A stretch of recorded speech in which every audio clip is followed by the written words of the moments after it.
Yep. And good morning and welcome to another live stream. Um, I get on YouTube a fair bit and I look up different things. So I have a lot of things that drop into my YouTube feeds that they put things in that they think I may be interested in. And I come across this one yesterday. Actually, there was a couple there that was on the same thing. Some went for 10 minutes, 15 minutes. But I eventually found this 4 minute video about Donald Trump allegedly making comments that when COVID was first starting, that people with disabilities should just die because it's too expensive. And I was appalled and quite shocked when I heard this story. So I'm just going to play it for you. I'll just get Chris to play that now. Let's have a listen, and at the end I'll come back in and we can discuss it a bit further.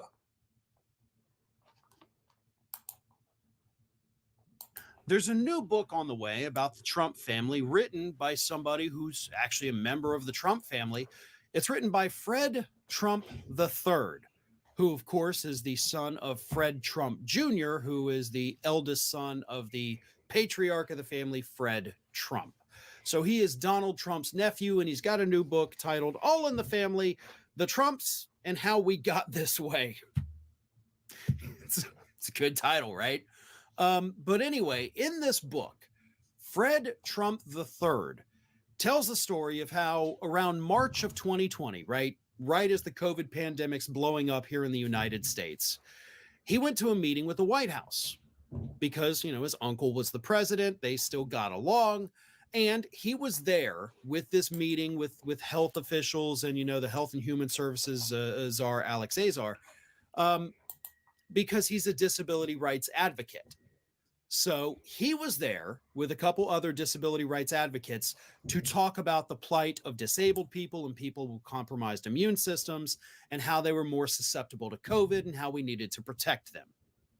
Now, according to what he wrote in the book, after the big meeting with everybody ended, pardon me, he then gets called by his uncle like, hey, come over to the Oval Office. Let's sit and chit chat. And it was during this non-meeting chit chat that Fred Trump III says that his uncle Donald Trump said this. Those people, the shape they're in, all the expenses, maybe those kinds of people should just die. Talking, of course, about people with disabilities or compromised immune systems who happen to catch COVID.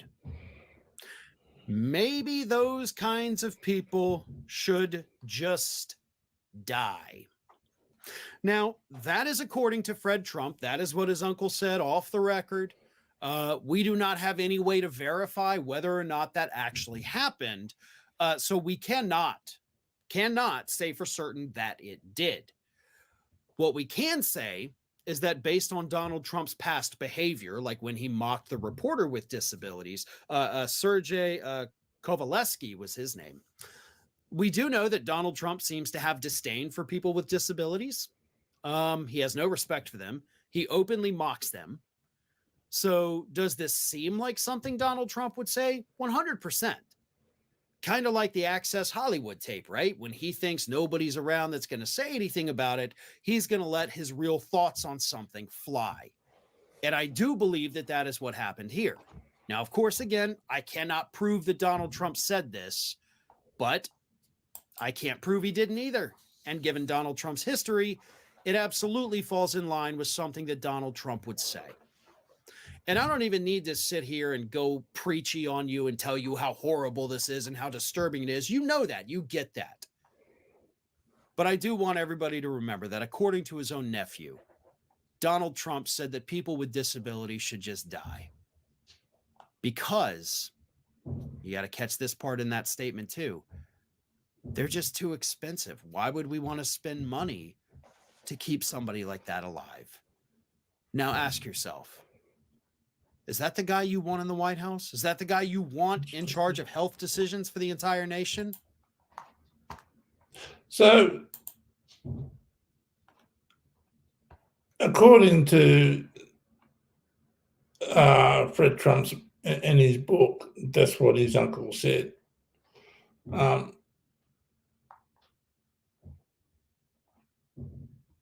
heard this statement so many times in the past, not just with COVID, but in general. I've heard people say, "Oh, I've had that sort of disability. I do myself in. Oh, I couldn't live like that. Life's not worth living if you're like that." I mean, how dare anyone say something like that? Who's to say that my life as a person with a disability, that it's not worthwhile, that I'm not happy? It just goes past the point of being acceptable. It's totally unacceptable. But you hear this all the time. As a person with disabilities, you hear this all the time. It's not a new thing. You know, I've had friends with mild intellectual disabilities. And some of the stuff that was said about them behind their back, oh, I couldn't live like that. Why would you want to live like that? You couldn't be happy. You couldn't get married and have kids. It's from the uneducated people. But this happens all the damn time. And people think just because you have a disability that you're stupid. And it couldn't be further from the truth. It really couldn't.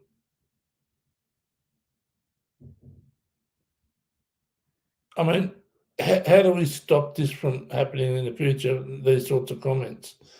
By getting out there and educating and making people aware. Now, this is one of the benefits of the NDIS. With the NDIS, it's done so much more to promote people with disabilities, to create awareness and education for the general community, because more people with disabilities are getting out in the community, interacting with people. And yes, I've seen people with disabilities behaving inappropriately, making inappropriate comments. But so do people who don't have disabilities, especially from young men.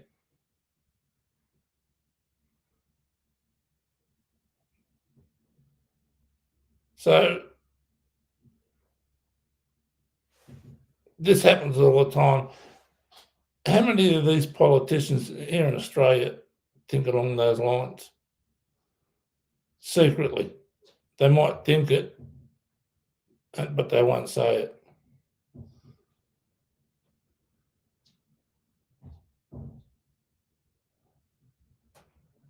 And that leads me into my second point for this morning. As people are aware, I've been complaining about the IAC for a year and a half, that they're ineffective. You can't contact them. They don't respond to emails. They don't respond to requests. I'm still waiting for copies of the minutes and the agenda that I asked for months ago in an accessible format. They just sent me a link saying, use the website. But with my screen reader, it's not compatible with Adobe, and I can't open PDF files, so I can't access the information. So I've asked for it in an accessible format, and I still haven't got it. But with the IAC, these people on the IAC are appointed by Bill Shorten, just like they are with the NDIA board. I'd like to see an open discussion, to have the IAC members elected by participants on the NDIS, by other people with disabilities. because they're not representing us. I don't know what they do because they don't correspond with anyone. And every time I ask Bill Shorten questions, he just fobs it off to the NDIS. And the NDIS just sends me a pro forma email. Now, I know there's a certain amount of knowledge that has to go along with governance and risk management. But just because you have a disability doesn't mean you can't learn on the job. You can't learn about governance and risk management and governmental procedures. So last week, I lodged a complaint with the Australian Human Rights Commission, complaining that the IAC is not independent and is discriminatory. Now, I know the Australian Human Rights Commission are overworked at the moment, and it's going to be probably towards Christmas or just after Christmas before I have a hearing. But we need to have the IAC members, in my opinion, we need to elect them because they're our representatives to the NDIA.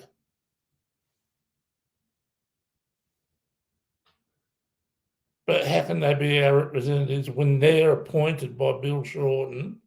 And I believe there's a gag order put on them by Bill Shorten.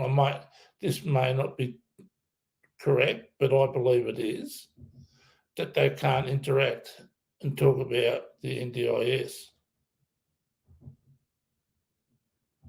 So they can't talk to other participants on the NDIS and gather information because there's this restriction placed on them by Bill Shorten, which again is discriminatory. It's wrong. And I've had a gutful of certain members of the IAC telling half-truths, and they're there just to put their fingers in so many different pies, like I did in my last stream.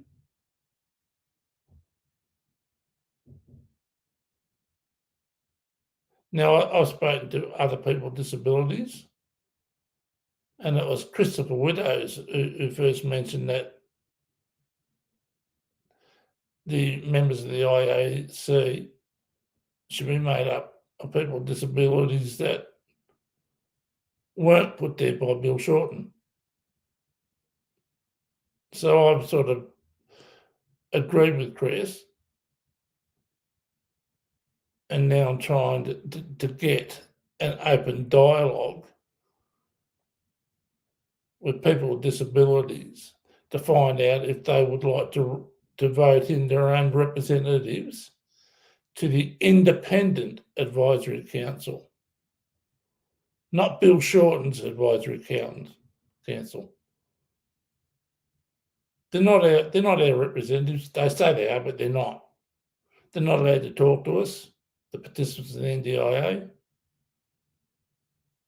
They can't make comments. All these restrictions are put on it.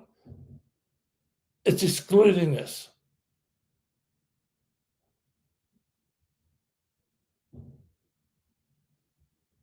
From contacting our so-called representatives and asking them questions or asking them for their help. Now, last week I seen on Facebook a woman was writing about her 18-year-old son who has severe disabilities and very complex needs. And they wanted a piece of AT on their roof hoist, so when they hoist him out of bed into a chair, they can weigh him. Now, they put in for this piece of AT, but someone from the NDIS decided to do a change of circumstances. So what ended up happening, this person from the NDIS reduced their core funding by $80,000. 80,000. Not only that,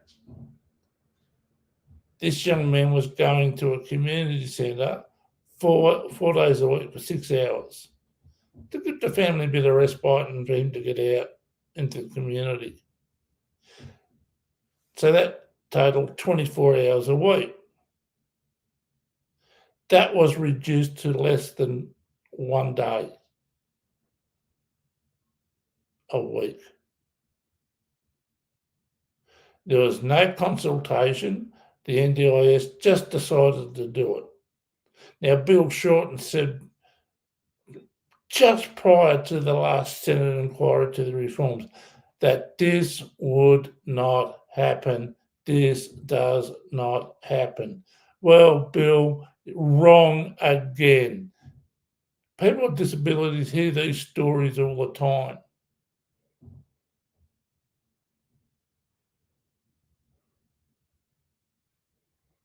There's been 2 young people died in the last week from being discharged from the hospital early and not having supports when they need it, and they've had heart attacks and they haven't survived. 2 people. It shouldn't have happened. This is on your hands with the IAC, the NDIA board, and Bill Shorten.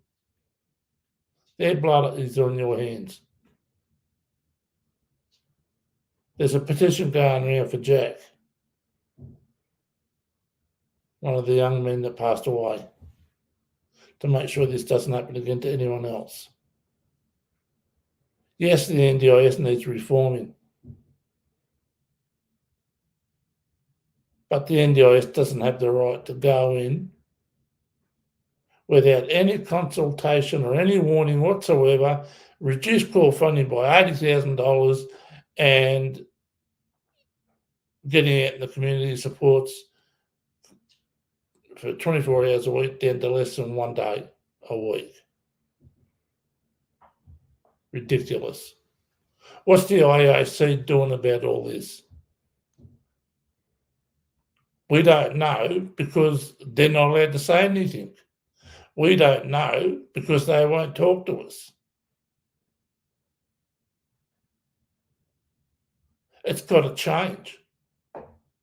That's why I lodged the complaint with Human Rights. Just because we have disabilities doesn't mean we can't learn about governance and risk management and governmental procedure.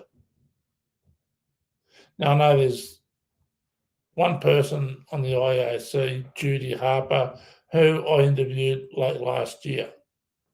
And she helped people with cognitive impairments to go through the judicial system. She was very passionate about her job, very articulate, knew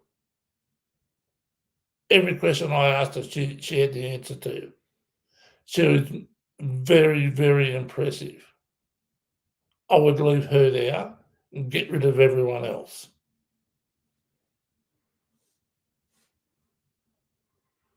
We've got the government's forcing these reforms on us. So why can't we do the same to the government?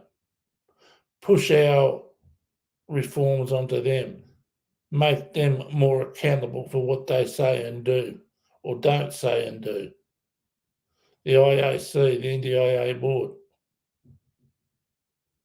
Now, the NDIS has done a lot of good with education and awareness.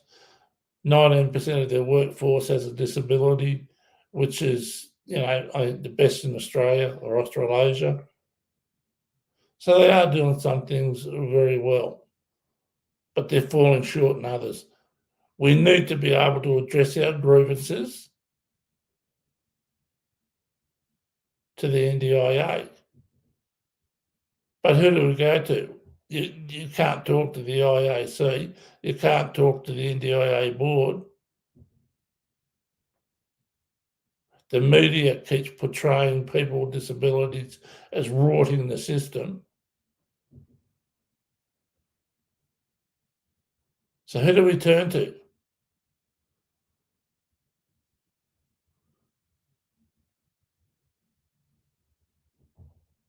I'm just sick of it. We're supposed to sit here and accept all the reforms that Bill Shorten wants to push through, and we accept it. But who do we go to? Who can we turn to when we're having problems with the NDIA? Our representatives aren't allowed to talk to us. So what options do we have? Well, I'm trying one option through the Australian Human Rights Commission. I don't know how it's going to go, but I'm going to give it a go, give it a try. Because I strongly believe that the IAC and even the NDIA board, they should be able to talk to the NDIA's participants, to engage them, to find out what's going on. Why are people getting supports and others not getting supports? Why are people losing $80,000 in their core funding?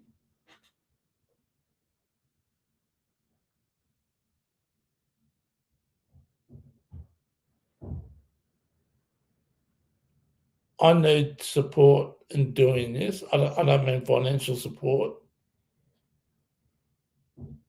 but support by people sending me emails or contacting me through LinkedIn or other social platforms.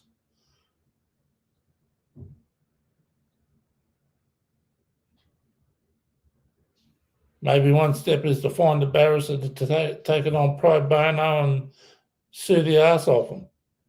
Have a class action lawsuit against the NDIA. Because we have no representation. None whatsoever. They're all appointed by the Minister of the NDIS, who at the moment is Bill Shorten. So he's stacking the deck in his favour.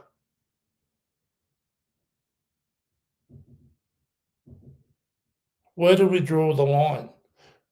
It's hard to draw a line in the sand when the government keeps changing.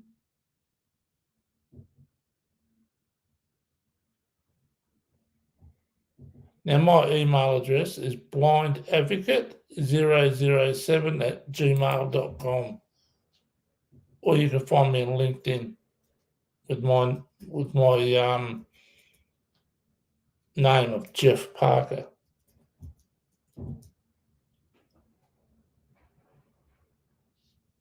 You know, I'm not scared of the NDIA. I'm not scared of Bill Shorten.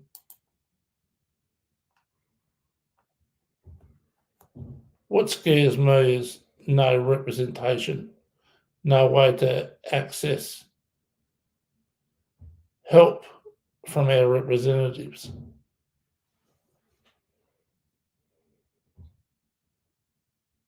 It's discriminatory. Because we've got disabilities, we can't understand governmental procedure. We can't learn it. We can't engage other people with disabilities or support workers or family members or carers or the general community or the media. We can't think for ourselves.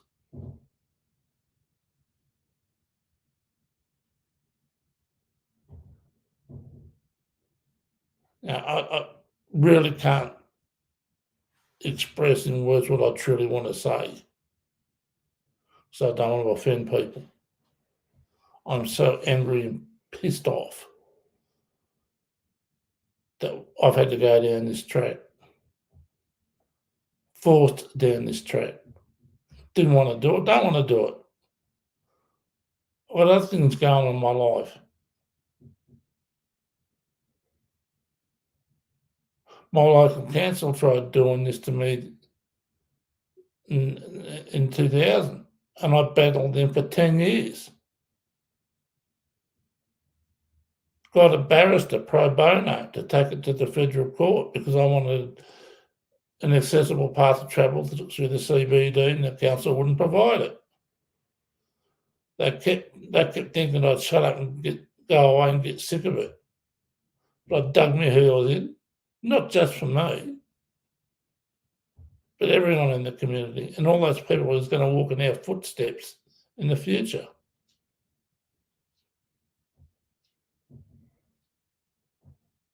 I'm not going to go away. So, Bill Shorten, you're on notice. I'm not going away. And that goes for the IAC members as well. I'm doing my own investigation to each and every member of the IAC. And what I found, Sarah, and a few people that I've looked into is appalling. Government funding, government grants,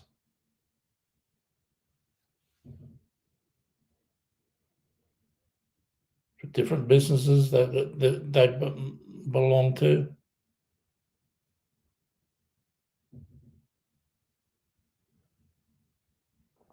Anyway,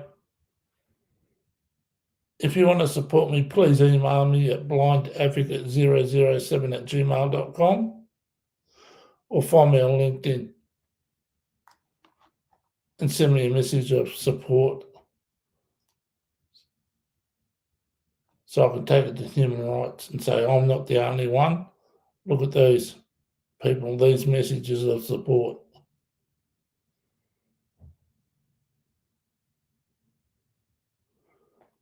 Anyway, that might end it for today. I don't know if there's any comments. No. So we'll just leave it there today. I thank everyone for listening, and please, after this live stream, go back into YouTube, to my YouTube channel, Blind Advocate, and please hit that subscribe button. Hit the notifications bell and select all. And you can share this amongst anyone you like. All right. Thank you for listening today, and I'll catch up with everyone soon. Thanks, Chris.